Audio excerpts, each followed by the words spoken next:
हम लोग का डेंसिटी तक हो गया था। एक्सरसाइज शायद अभी नहीं हुआ है तो उसका जो भी डाउट होगा वो सब देख लेंगे, लेकिन अभी फ्लोटेशन का थ्योरी पढ़ते हैं, ठीक है। अभी तक हम लोग अपथ्रस्ट पढ़ चुके हैं और डेंसिटी के बारे में पढ़ चुके हैं। अभी तीसरा टॉपिक और ये लास्ट टॉपिक है इस चैप्टर का, फ्लोटेशन। हो सकता है थोड़ा सा मतलब ज़्यादा याद वाद करना पड़े इस चैप्टर में, पर यही एक नया चैप्टर था क्लास 9 में, बाकी सब इजी है जो बाकी 2-3 है। तो अब है principal of flotation. We have read that when a body is immersed in a liquid, the following two forces act on it. जब भी बॉडी को पानी में डालते हैं दो फोर्स, यही सब चीज़ हम लोग शुरू से पढ़ते आ रहे इस चैप्टर में। क्या क्या दो फोर्स एक्ट करता है जब भी हम लोग बॉडी को पानी में डालते हैं, अभी तक याद हो क्या होगा? क्या बॉडी का वेट डाउनवर्ड्स, वर्टिकली डाउनवर्ड्स, और एक अपथ्रस्ट एक्ट करता है वर्टिकली अपवर्ड्स। सेकेंड पॉइंट क्या लिखा? The upthrust F B of the liquid acting vertically upwards through the centre of buoyancy, the centre of gravity of the displaced, that is the center of the gravity of the displaced liquid. The upthrust is equal in magnitude to the weight of the liquid displaced. This force has a tendency to make the body float. In magnitude, weight is equal to volume of body into density of body into g. In magnitude, W जो box पे लिखा है, W is equal to volume, ये दो point जो शुरुआत का लिखा था उसमें उतना बोयांसी सब पे जाने का जरूरत नहीं है, बस वही याद रखो, the upthrust acting vertically upwards and the weight acting vertically downwards, ये दो फोर्स लगता है, ऐसे पढ़ चुके हम लोग पहले भी। अब in magnitude weight is equal to volume of body into density of body into G. G क्या है पता है ना? सेंटर ग्रेविटेशनल एक्सेलरेशन या फोर्स ऑफ ग्रेविटी जो 9.8 न्यूटन होता है, वही है। तो वेट का फिलहाल ऐसा फॉर्मूला बोल रहा है कि volume into density into g. Volume into density, volume को हम लोग लिख सकते हैं जैसे कि density is equal to mass by volume. तो देखो हम लोग जानते हैं वेट इज इक्वल टू होता है एम इंटू जी, पता है हम लोग को, मास इंटू ग्रेविटेशनल एक्सेलरेशन। तो उसी तरह को जैसे कि weight is equal to M G होता है ना, तो जी को साइड रहने दो। Volume of body into density of body लिखा है W is equal to volume into density of body. अब डेंसिटी ऑफ बॉडी को हम लोग मास बाई वॉल्यूम लिख सकते हैं, मास बाई वॉल्यूम लिख सकते हैं। अब डेनोमिनेटर में वॉल्यूम आएगा तो वॉल्यूम वॉल्यूम कट जाएगा, ऊपर भी एक और वॉल्यूम है तो एम मास बचेगा ना, बस तो एम इंटू जी हो जाएगा। वो यहाँ पे लिखा W is equal to volume of body into density of body into G. और एफ बी मतलब कि वही अपना up thrust is equal to volume of submerge part of the body into density of liquid into G. ये कुछ नहीं है, ये सेम चीज़ है, बस एक चीज़ याद कर लो कि वेट को हम लोग volume of body into density of body into G लिख सकते हैं। उतना बॉडी मत याद करो, volume into density into G. और अपथ्रस्ट मतलब क्या होता है? अपथ्रस्ट मतलब volume of submerged part of the body into density of liquid into G. तो देखो ये छोटी सी चीज़ है, लेकिन यहाँ पे गलती क्या हो सकता है? Weight is equal to volume of body into density of body into G, ठीक है, ये समझ में आ गया, ये तो नॉर्मली याद हो जाएगा आराम से। अब अपथ्रस्ट पे आते हैं। F B is equal to volume of submerged part of the body, मतलब कि जितना पार्ट डूबा हुआ है उतना का जो वॉल्यूम हो, मतलब मान लो एक बॉल है उसका वॉल्यूम है 30 सेंटीमीटर क्यूब, अब आधा बॉल डूबा हुआ है तो volume of submerged part of the body कितना हो गया? 15 सेंटीमीटर क्यूब, मतलब आधा वॉल्यूम उसका, ठीक है। ये मैं एग्जांपल लिया, अब जितना भी वॉल्यूम रहे सबमर्ज्ड पार्ट का, इनटू इसमें डेंसिटी ऑफ लिक्विड है, और वेट में इनटू डेंसिटी ऑफ बॉडी है, ये चीज़ ध्यान रखना, इनटू जी। देखो दोनों में जी कॉमन है, बस वेट में क्या है? Volume of body into density of body into G, याद रखना। एफ बी कैसे याद होगा? Volume of submerge part of the body into density of liquid, बस ये चीज़ याद रखना एकदम अच्छे से, 2-3 बार बोलो खुद से, याद हो जाएगा। अब obviously the upthrust F B is maximum when the body is completely emerged inside the liquid. अच्छा हो सकता है वीडियो का लेंथ थोड़ा सा बड़ा हो, ठीक है, लेकिन बड़ा इसलिए हो रहा है ताकि तुमको छोटे टाइम में याद हो जाए, मतलब तुमको थोड़ा आसानी हो, इसलिए अब हर टॉपिक पे थोड़ा सा ज़्यादा फोकस कर रहे हैं, ठीक है। Obviously the upthrust F B is maximum when the body is completely emerge inside the liquid. हाँ ये पॉइंट भी समझ लो। एफ बी मतलब कि अपथ्रस्ट, अब एफ बी उतना समझाऊंगा नहीं, एफ बी मतलब अपथ्रस्ट, ठीक है। तो अपथ्रस्ट मैक्सिमम कब होगा? अब देखो अपथ्रस्ट का फॉर्मूला देखो, volume of submerge part of the body into density of liquid into G. अब इसमें चेंज क्या हो सकता है? जी तो चेंज नहीं होगा, डेंसिटी ऑफ लिक्विड मान लो मैक्सिमम हो चुका है, ठीक है, अब अगर submerge part of the body, मान लो सब वॉल्यूम, अब इसमें submerge part of the body ले रहे हैं, अगर वॉल्यूम ज़्यादा होगा तो अपथ्रस्ट ज़्यादा होगा या कम होगा? ज़्यादा होगा, क्योंकि इनटू हो रहा है ना। तो अगर पूरा ही बॉडी डूब जाए तो volume of submerge part of the body maximum हो जाएगा, मतलब जो वॉल्यूम ऑफ बॉडी होगा वही volume of submerge part of the body होगा, क्योंकि भाई पूरा ही बॉडी डूब गया है ना, तो वही हो जाएगा volume of submerge part of the body. तो यही लिखा है यहाँ पे, obviously the upthrust F B is maximum when the body is completely emerge inside the liquid. ठीक है, ये क्वेश्चन पूछ सकता है ऑब्जेक्टिव में कि अपथ्रस्ट मैक्सिमम कब होगा? जब पूरा ही बॉडी पानी में डूब चुका होगा, बस when the complete body is immersed inside the liquid। बस समझ में आया?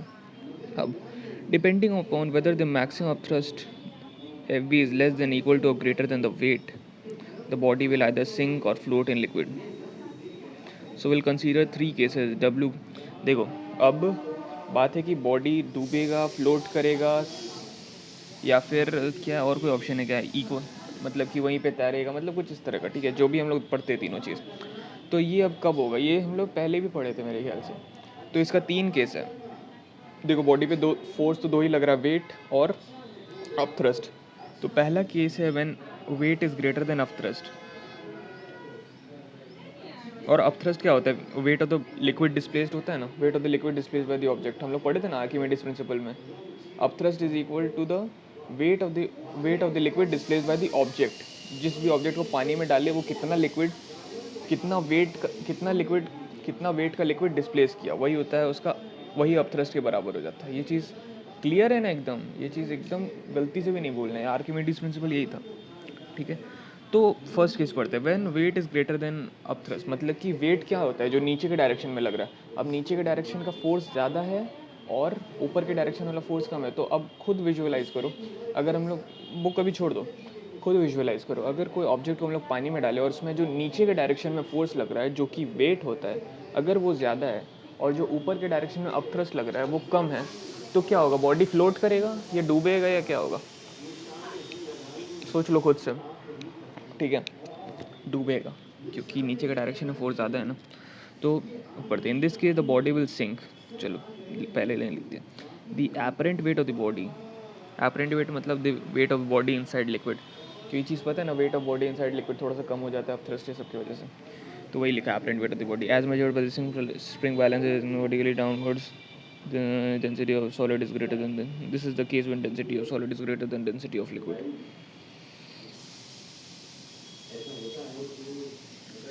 तो इस चीज़ में एक एक्स्ट्रा चीज़ ये था, अच्छा वो चीज़ हम लोग बाद में पढ़ेंगे, बस इतना सा अभी इस पॉइंट से बस इतना याद रखो, वेट ज़्यादा रहेगा। ये चीज़ पता ही था, फिर भी ये चीज़ हम लोग शायद पहले ही पढ़े थे, वेट ज़्यादा है अपथ्रस्ट से तो बॉडी सिंक करेगा, मतलब डूब जाएगा।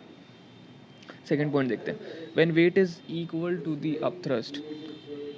अब खुद से सोचो क्या हो सकता है इसमें? बॉडी मोस्टली फ्लोट ही करना चाहिए क्या?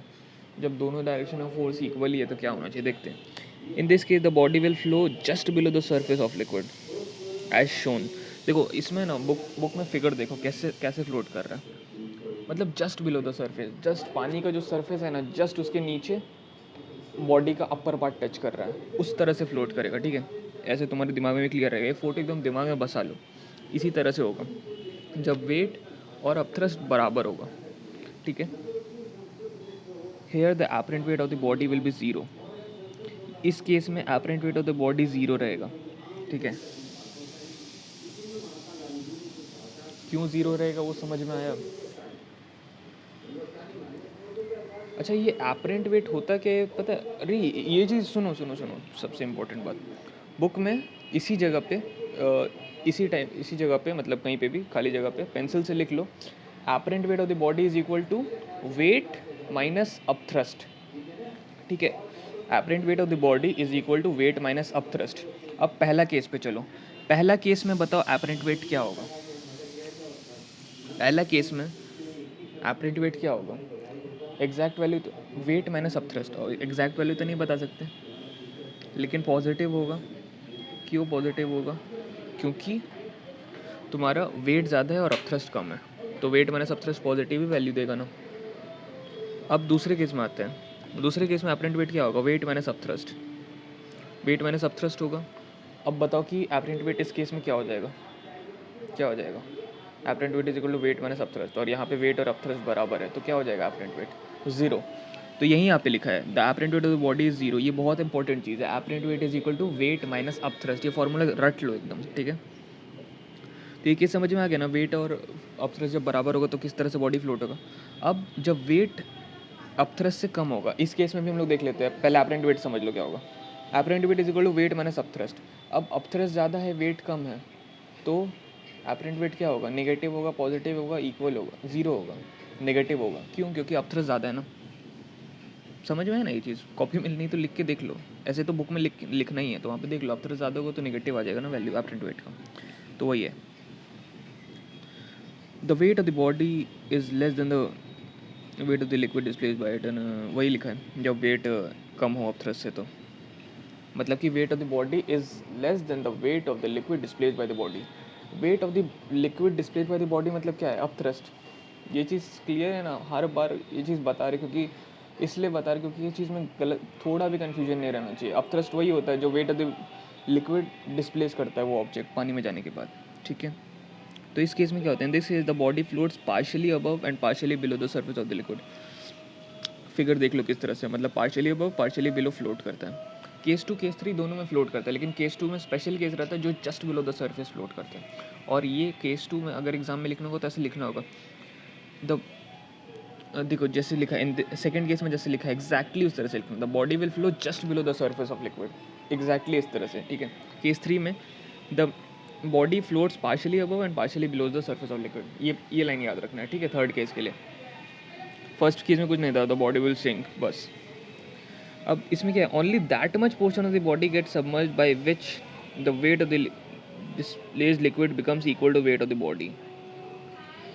Only that much portion of the body get submerged, उतना ही पोर्शन ऑफ द बॉडी पानी में डूबता है, पानी में रहता है, by which the weight of the liquid displaced equal by which weight of the displaced liquid becomes equal to weight of the body in this situation। ये चीज़ क्या है ना कि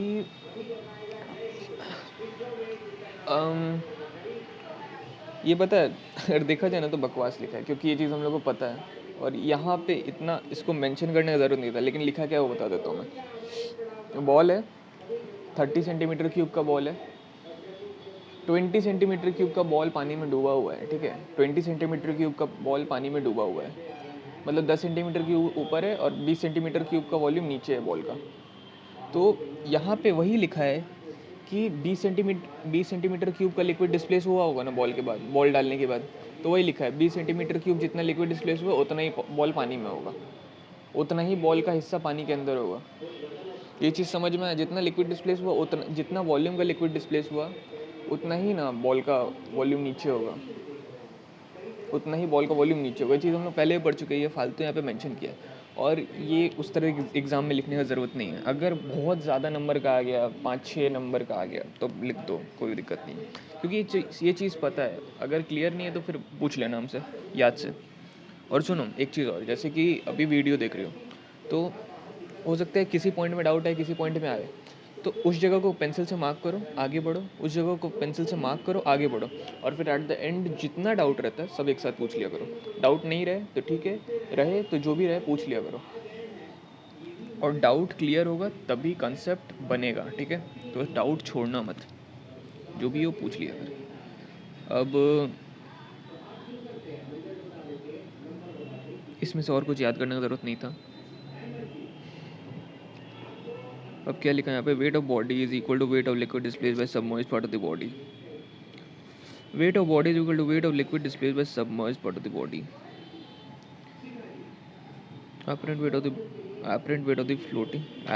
the floating body is equal to 0. From we can find that we find that for a floating body, weight of body is equal to weight of liquid displaced by the submerged part of the body. यहाँ पे देखो ये box में जो लिखा है weight of body is equal to weight of liquid displaced by submerged part of the body, ये सिर्फ ये वेट ऑफ द बॉडी यहाँ पे लिखा है apparent weight of the body is equal to weight of liquid displaced by submerged part of the body. और देखो जैसे कि केस 1 में हम बताए थे एपरेंट वेट पॉजिटिव रहेगा, केस 2 में एपरेंट वेट 0 रहेगा, और थर्ड केस में हम तुमको बोले नेगेटिव हो जाएगा क्योंकि अपथ्रस्ट बड़ा हो जाएगा।